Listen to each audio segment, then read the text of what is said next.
Dwell from the place you want to inherit.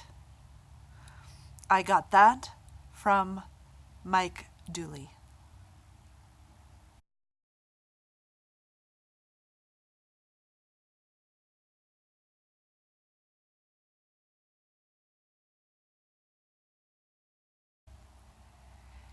You know, we are used to thinking of our lives as coming out of the past, being lived out from the past. And we are somehow bound by things that have happened in the past and that they caused and came before. And that is the orientation that we have. That's not actually the case, because there's only one time, and that time is right now. And if we are drawing on the past, that's a choice we've made.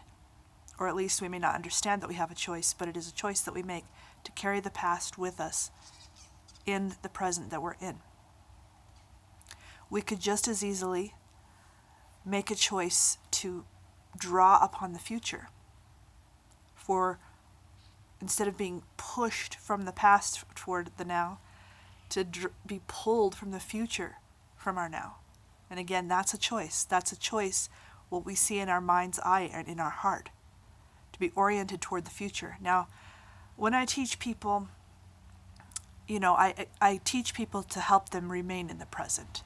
To be too much being past or future is not healthy. But in this thing, I think in this video, I think it's interesting to examine ourselves for being oriented to the past and maybe consider maybe a little bit of balance with the future. And again, I'm not saying this for nothing. I want to bring this into world peace.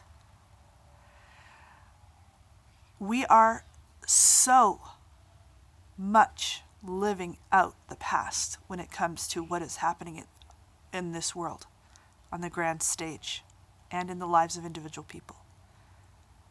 We are fighting the wars of our fathers. And we don't know that this isn't right. It's not right to do this, or at least there are options. This must happen. We could not do this, except we can. Where do we want to inherit? Instead of dwelling from the place where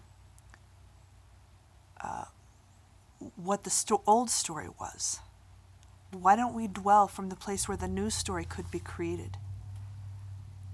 If we do what we've always been doing, we'll get what we've always got. If we want to inherit peace, we have to let the future of the peace pull us through. And we do that by our choices. We do that by seeing in our mind's eye and in our heart what a future of peace would be. And how will people be being and acting and choosing? And then we begin to be and act and choose that way. We don't try to finish the stories of the past. We don't have to. This isn't a story. This is our lives.